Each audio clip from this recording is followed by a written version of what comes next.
येणाऱ्या लोकसभा निवडणुकीसाठी मराठा समाजानं प्रत्येक मतदारसंघामध्ये एक उमेदवार देण्याचं ठरवलेलं आहे। पुण्यातल्या खंडोजी बाबा मंदिरामध्ये वसंत मोरे सुद्धा मराठा समाजाने जी बैठक बोलवलेली होती त्या बैठकीमध्ये उपस्थित होते। आपल्याबरोबर सुद्धा वसंत तात्या मोरे आहेत। तात्याची बैठक झाली, त्या बैठकीमध्ये तुम्ही उपस्थित होता। काय नेमकी चर्चा झालेली आहे? जर कदाचित संधी दिली तर तुम्ही मराठा समाजाकडून पुणे लोकसभेची निवडणूक लढणार? आता मला ज्या आज एका ग्रुपवरती तो मेसेज होता की सकल मराठा समाजाची मीटिंग खंडोजी बाबा चौकात मंदिरामध्ये आहे आणि मी त्याच मीटिंगच्या निरोपावरून गेलो होतो। वास्तविक पाहता ज्यावेळेस मनोज जरांगे पाटलांचं उपोषण चालू होतं त्यावेळेस सुद्धा मी या भागामध्ये प्रत्यक्षामध्ये जरांगे पाटलांच्या त्या भूमिकेचे समर्थन अनेक ठिकाणी जे एक दिवसीय उपोषणं होती त्या उपोषणासाठी मी पण बसलेलो होतो। त्याच्यानंतरनं एक भला मोठा मोर्चा सुद्धा आम्ही कात्रज परिसरामध्ये त्या समर्थनात काढलेला होता आणि मला वाटतं की मी आज त्या ठिकाणी जे गेलो होतो तो कुठला मी उमेदवार म्हणून गेलो नव्हतो, तर मी एक सकल मराठा समाजाचा एक पाईक कार्यकर्ता म्हणून मी त्या ठिकाणी गेलो होतो। मात्र काही कार्यकर्त्यांच्या समन्वयकांचं म्हणणं असं आहे, जर कदाचित वसंत मोरेंना संधी दिली तर आम्ही त्यांचं काम करू। तुम्ही येणाऱ्या काळामध्ये काही मनोज जरांगेंशी या संदर्भात बोलणार किंवा त्यांची भेट घेणार? नक्कीच मला संधी मिळाली तर मी बोलेल, कारण मला वाटतं की या पुण्यामध्ये पुणेकरांना सुखी करण्यासाठी जे जे मार्ग अवलंबावे लागतील, भारतीय जनता पार्टीला जर या ठिकाणावर थांबवायचं असेल तर त्यासाठी जे जे मार्ग अवलंबायचे असतील ते मी अवलंबायला तयार आहे।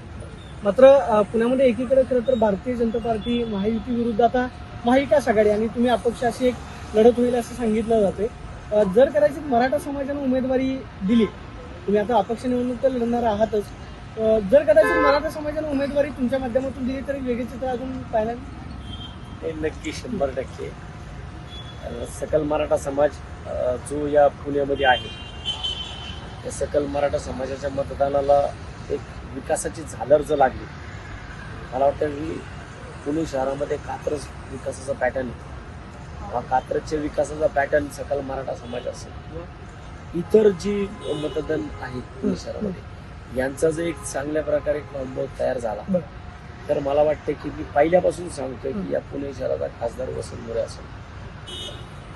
काय आव्हान वाटतं तुम्हाला समोर महायुती आणि महाविकास आघाडीचं, किंवा जे तुम्ही गेल्या 2 वर्षांपासून सातत्यानं पुणे शहरामध्ये काम करताय की नाही, लोकसभा निवडणुकीचा दृष्टीने असेल किंवा कोणत्याही परिस्थितीमध्ये मी खासदार होणार आहे, ते नेमके गणित राजकीय गणित नेमकं तात्या कसं जमवलं? राजकीय गणित जमवणं हे पुणेकरांच्या हातामध्ये आहे आणि मला वाटतं की मी ज्या पद्धतीने गेल्या कोरोनापासून साधारण 3-4 वर्ष होत आले प्रत्येक पातळीवरती मी काम केलेलं आहे आणि मला वाटतं की या सगळ्या विषयामध्ये मी अगदी सामान्यातल्या सामान्य जनतेपर्यंत मी पोहोचलेलो आहे।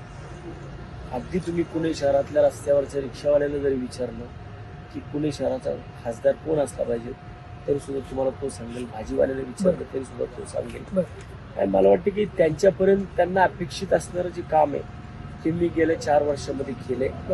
त्यामुळे मला ह्या लोकांचे जे आता यांचं जे उमरे झिजवण्याचे कार्यक्रम चाललेत ना ते करण्याची मला गरज पडत नाही, कारण मी जनतेची उमरे झिजवलेली गेल्या 4 वर्षामध्ये आणि मला वाटतं की मला पुणेकर 100% या विषयामध्ये यश देतील। सगळ्या पक्षांना लोक वैतरलेली आहेत। कोरोना कालावधीनंतर एका राष्ट्रवादीच्या 2 राष्ट्रवादी झाल्या, एका शिवसेनेच्या 2 शिवसेना झाल्या, काँग्रेसचे माजी मुख्यमंत्री अशोक चव्हाण साहेब डायरेक्ट भारतीय जनता पार्टीत गेले। ह्या सगळ्यांमध्ये भारतीय जनता पार्टीचा रोल हा प्रचंड मोठा आहे, हा उघड्या डोळ्यांनी पुणेकरांनी पाहिलेला आहे आणि पुणेकर हा प्रचंड चोखंदळ आहे। त्यामुळे पुणेकरांनी या सगळ्या गोष्टी उघड्या डोळ्यांनी पाहिल्या, सोशल मीडियाच्या माध्यमातून पाहिलेलं आहे, हा नंगनाच यांचा सगळ्यांचा पाहिलेला आहे। त्यामुळे मला वाटतं की याच्यापासून अलिप्त राहून पुणेकर अपक्षाला जास्त मदत करतील आणि मी ह्या सगळ्या बाकीच्या इतर ज्या बाकीचे इतर सकल मराठा समाज आहे, वंचित आहेत, सगळ्यांना मला सगळ्यांनी सपोर्ट करावा, माझ्या पाठीशी उभं राहावं, तुम्ही सगळ्यांना विनंती करा। प्रकाश आंबेडकरांची काय भेट घेणार या संदर्भात किंवा वंचित बहुजन आघाडीला पाठिंबा मागणार? जर कदाचित प्रकाश आंबेडकर स्वतंत्र निवडणूक लढले, त्यांच्या आता महाविकास आघाडीसोबत बोलणी सुरू आहे, जर कदाचित प्रकाश आंबेडकरांच्या वंचितकडून जर संधी मिळाली वसंतदादाला तर वंचितकडून तात्या लढतील? मला वाटतं की या सगळ्या गोष्टीत अजून 1-2 दिवस आहेत. बरं. या 2 दिवसानंतर सगळं महाराष्ट्रातल्या वंचित बहुजन महाआघाडी असेल, महाविकास आघाडी असेल, यांचं जे काही चित्र आहे ते येणाऱ्या 2 दिवसामध्ये स्पष्ट होईल. आणि त्याच्यानंतर मग माझे बाकीचे जे काही मला सगळे बाकीचे जे विषय माझ्या पुढे आहेत ते विषय मी पुढच्या 2-3 दिवसामध्ये करेल. पण या पुढे तर खासदार वसंत मोरेच असेल. वंचितचा एक पर्याय आहे त्याच्याविषयी जर कदाचित प्रकाश आंबेडकर मी अपक्ष निवडणूक लढवणार आहे. त्यामुळे मला वाटतं की मी सगळ्यांपुढं सांगेन की बाबा वॉशिंग मशीन जर थांबवायची असेल तर आपल्याला सर्वांना मिळून जर खऱ्या अर्थाने पुणे शहराचा विकास करायचा असेल, पुणे शहराला विकासाच्या मार्गावरती न्यायचं असेल तर आपल्याला एकत्र यावं लागेल. आणि आपण जर सगळे एकत्र आलो तर मला वाटतं न भूतो न भविष्यात की असा एक विजय या पुणे शहरामध्ये नक्कीच माझ्या माध्यमातून होऊ शकतो. येणाऱ्या काळामध्ये मनोज जरांगे यांची भेट घेऊन मला वाटतं की आजच्या मीटिंगमध्ये बालवाडकर म्हणून होते, त्यांच्या ऑफिसचं काहीतरी उद्घाटन आहे, तर त्यांनीच मला त्या ऑफिसच्या उद्घाटनाचं निमंत्रण दिले 7 तारखेला काही. तर त्या दिवशी कदाचित पाटील तिकडे येण्याची शक्यता आहे. झाली गाठ तर भेटेल तिकडे. तर आपण पाहतोय की आज जी बैठक बोलवण्यात आलेली होती त्या बैठकीसाठी मी एक मराठा समाजाचा बांधव म्हणून उपस्थित होतो. मात्र पुण्याचा खासदार होण्यासाठी सकल मराठा समाज असेल त्याचबरोबर वंचित जे असतील त्यांनी खरं तर सहकार्य करावं अशा पद्धतीची सुद्धा भूमिका वसंत मोरेंनी घेतलेली आहे. मात्र महाविकास आघाडी आणि वंचितच्या इथं 2 दिवसांमध्ये जागा वाटपाची भूमिका जी आहे ती जाहीर होईल. मात्र 7 तारखेला मनोज जरांगे खरं तर पुण्यामध्ये येत आहेत.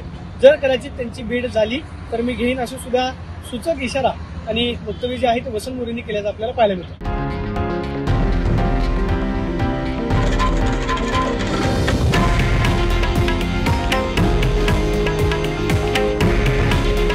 हे आहे देशातील नंबर 1 न्यूज नेटवर्क आणि आपण पाहत आहात TV9 मराठी. काळजी तुमची, हित महाराष्ट्राचं.